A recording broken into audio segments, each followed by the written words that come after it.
Welcome to the Depth Dive. Today we're tackling a topic that really resonated with me as I was looking through our listener notes. English fluency. Have you ever felt like you're doing all the right things? You know, watching, listening, reading. But then when it's actually time to speak, you freeze. You pause, maybe forget everything, feel embarrassed, just stuck. Yeah, that feeling is incredibly common. If that rings a bell at all, I promise you are absolutely not alone. It's like one of the most common hurdles in language learning, and honestly, it's super frustrating. It really is. But what if the biggest block isn't actually your ability? What if it's maybe even how you define fluent? That's exactly where we need to start today. Yeah. Our mission in this deep dive is to get real. This isn't just cheerleading talk. Right. It's about breaking down the genuine reasons you might be feeling stuck, what's actually blocking your progress, and most importantly, how to finally get unstuck and become, functionally fluent. Okay, so let's start where our source material, Achieving English Fluency, really kicks off by, challenging what fluent even means. Because if we're chasing the wrong goal, well, no wonder we feel stuck, right? Absolutely. When lots of us hear fluent, we picture someone speaking incredibly fast, maybe using big, complicated words or sounding exactly like a native speaker. Those are the common ideas. But the source makes it really clear that's actually not it. Yeah, what's fascinating here is the definition they give. Fluency isn't perfection. It's not speed. Fluency is comfort, clarity, confidence. Comfort, clarity, confidence. It's really about being able to express your ideas clearly, responding without constantly translating in your head first. Right. And just communicating your thoughts, your opinions, your stories without that constant fear hanging over you. That's a really powerful way to reframe it. It immediately takes off so much pressure, doesn't it? It does. But it also makes me wonder, if fluency isn't about speed or perfection, are we actually slowing ourselves down by chasing those, traditional, often unrealistic benchmarks? The sources strongly suggest that's a major trap.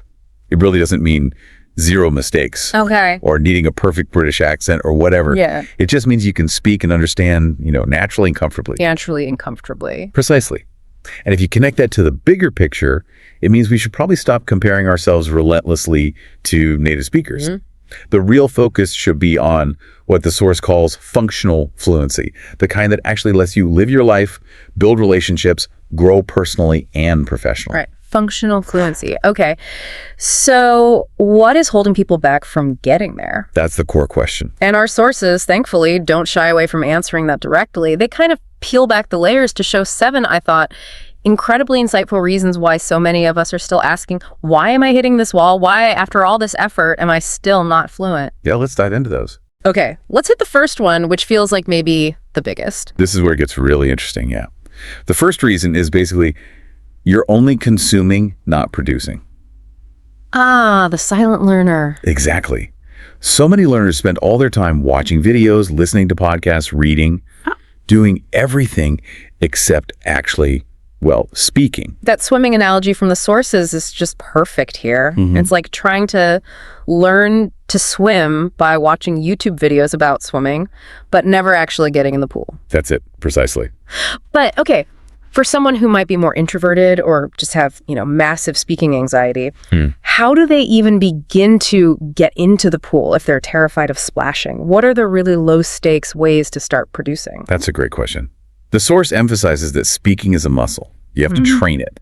Right. And the advice is, speak out loud every single day, even if it's just to yourself at first. Narrate what you're doing, describe things around you, just get the words out. Okay. Building that muscle quietly first, maybe. That makes sense. Now, the second reason. This one really hit home for me. You're trying to be perfect. Oh, yeah. The perfectionism trap. I've definitely done this. Yeah. Constantly editing in my head. Yeah. That hunt for the perfect sentence, the perfect pronunciation, perfect grammar. It just leads to hesitation, stopping, overthinking. It absolutely kills fluency. You're spot on. Yeah. What's fascinating is that fluent speakers, even native ones, they make mistakes all the time. Right. You hear it when you listen closely. Exactly. So the critical insight here is that chasing perfection actually prevents fluency. You freeze up, you hesitate, you get stuck inside your own head. The core message. Give yourself permission to make mistakes. Seriously, expect them. Embrace, as the source puts it, fluency through failure. Fluency through failure. I love that. It's like a permission slip to just try. Pretty much. Okay, that leads really nicely into the third point. You're not repeating enough. I think many of us, we learn a new word, see it once and think, okay, got it. Check, done. But that doesn't really make it active, does it? It doesn't stick. Absolutely not. Learning a word or a grammar rule just once doesn't mean it's truly part of your active vocabulary.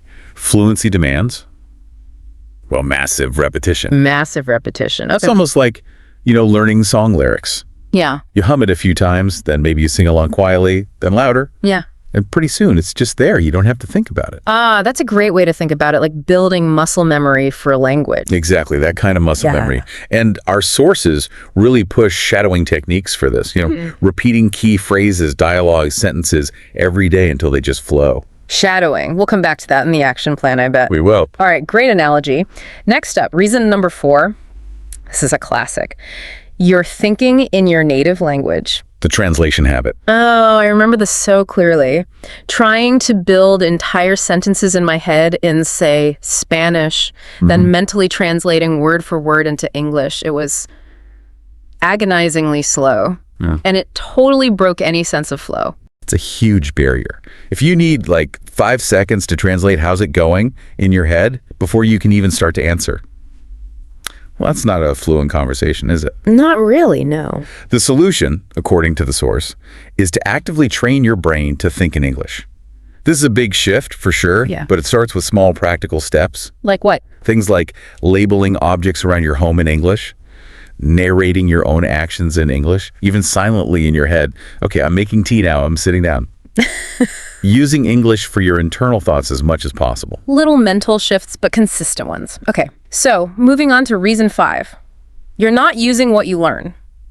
This feels linked to the repetition point, right? Definitely connected. You learn 10 new words on Monday, you feel great, but by Friday, poof, they're gone. Because you never actually use them. Why is that bridge from just learning a word to actively using it so hard to cross sometimes? Well, it's that crucial difference between passive vocabulary and active vocabulary. Passive versus active. Right. Passive is, you recognize the word when you see or hear it. Active means you can actually pull it out and use it yourself when speaking or writing. And our brains are lazy. Our brains are incredibly efficient. Maybe if you don't signal that a new word is important by actually using it, your brain kind of files it away as not immediately necessary. Okay. So the solution from the source is direct. Create real situations to use your new vocabulary. Put it in a sentence, try it in a conversation, write it in a journal. Remember, the words you use are the words you keep. Use it or lose it. Got it. Okay. Reason number 6. You don't have a speaking habit. This seems to loop back to what you mentioned earlier about consistency. Exactly. A lot of people study, but maybe inconsistently, only when they feel like it or when they have a big chunk of time. Right. But fluency isn't built by accident or just in those occasional big bursts. It's built by consistency, day in, day out.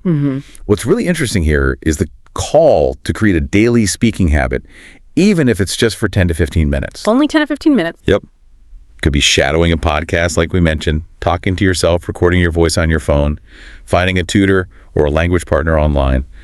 The specific activity matters less than the habit. Making it a routine. Establishing that non-negotiable routine. Yeah. Small steps, but every single day. That's what leads to big fluency gains. All right. And finally, the last one. Reason 7. Your mindset is holding you back. Oof. This one can feel deep. It really can. Because if you genuinely believe things like, oh, I'm too old to learn, or I'm just not good at languages, or people are going to laugh at me, or even I'll never really be fluent. Yeah. Those thoughts can be powerful. They actively limit your progress. It becomes a self-fulfilling prophecy. Yeah. So how do we actually change that inner voice? It feels like it takes more than just, telling yourself something new once. Right. It's ingrained sometimes. It is. The source says you need to quite deliberately work on changing that inner monologue. Instead of those limiting beliefs, you consciously replace them with empowering affirmations. Like what kind of affirmations? Things like, I'm improving every day, or fluency is a journey, not some overnight race. Mistakes actually help me grow. And maybe most importantly, my English is good enough to connect with people, and that's what really matters. That last one feels key. Focusing on connection not perfection. Exactly. It's about recognizing that negative self-talk when it pops up and consciously, intentionally redirecting it towards something more constructive and true. That's a really crucial point. It's not just about the techniques you use, but also what you believe you're capable of achieving. Precisely. Your mindset fuels your actions. Okay, so, wow. We've identified the problems, we've kind of dissected the misconceptions about fluency and exposed those common pitfalls. Now let's move from diagnosis to prescription. Let's do it. The action plan. Exactly. The blueprint to finally become fluent, your 5-step action plan, because you're probably thinking, okay, I get it, I see the problems, but what should I actually do now? Here's a practical, actionable plan pulled straight from our sources. All right, step 1. It's simple, but absolutely crucial. Speak every day. Every single day? Yes, every day. Even if it's just for 5 or 10 minutes to start. Record yourself speaking, chat with a friend, maybe find a speaking app, or honestly, just talk to yourself.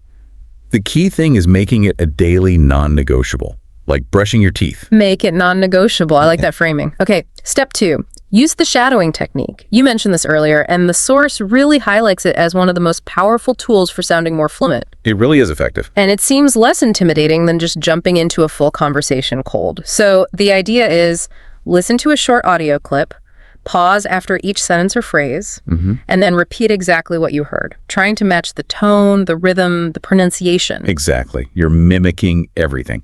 Doing this for just 10 minutes daily can show results surprisingly fast. Yeah. It really helps build that muscle memory for the sounds and flow of English we talked about. Got it. Shadowing for 10 minutes. Okay, step 3 is use what you learn. Right. This connects back to that use it or lose it idea. So every time you pick up a new word or a useful phrase, the challenge is to use it almost immediately. Yes. Challenge yourself. Put it in a sentence right away. Weave it into a little story you tell yourself. Try to use it in a real conversation if you can, or even just type it in a comment online. Ah, okay. So actively deploying it. Exactly. This is what builds your active vocabulary, the words you can actually use, not just recognize. Makes sense. Then we have step 4, build a simple routine.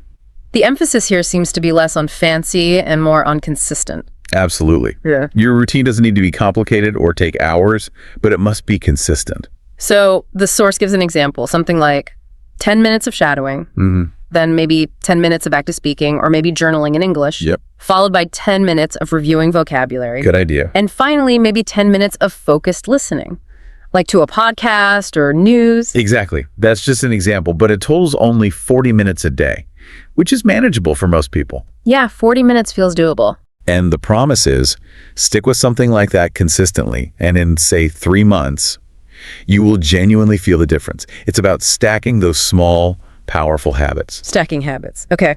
And the final step, step 5, track your wins. Yes. This one's about motivation. How does tracking help? Well, the advice is simple. Write down what you actually did today related to your English speaking.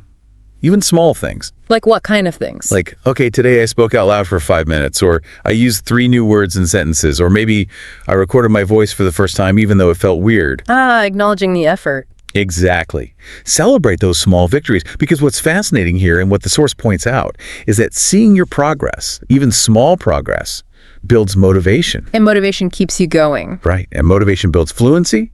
It creates this positive feedback loop.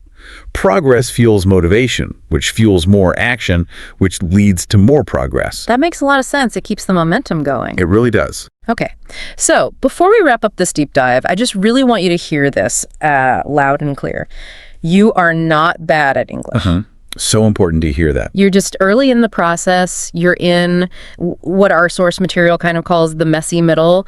And yeah, it's not always easy, and sometimes it feels incredibly slow. Yep. Believe me, I've been there too. We all have in learning anything new. But this is genuinely what the fluency journey looks like for most people. It has ups and downs. And remember, every really fluent, native-like English speaker you admire, every single one of them was once exactly where you might be right now. Feeling frustrated, stuck, unsure. And all of those things. But they kept going. Yeah. And so will you. Your fluency. It isn't some far-off dream. It's not just a wish you make. It's a destination. Yeah. And the good news is you're already walking toward it, even if it doesn't always feel like it. That's a really encouraging thought. You're already on the path. You are. So please, really, don't give up now. You are very likely much closer than you think. Fluency isn't built overnight. We know that. It's built every single day with those small, focused steps we've been talking about. Yeah, and thinking about that, I want to leave you with maybe one final provocative thought to mull over. Okay. Building on this idea that fluency isn't built overnight, but every day, with small, focused steps.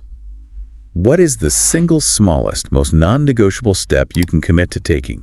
Like, right now, today. Just one thing. Just one small thing to start or strengthen that speaking muscle. Even if it's just talking to yourself for 2 minutes while making coffee, or consciously using one new word you learned in a sentence today. What's that single smallest step you can absolutely commit to? That's a great challenge. Find the minimum effective dose and just do it. Exactly. Just start there. We really believe in your journey and your ability to get there. Keep going.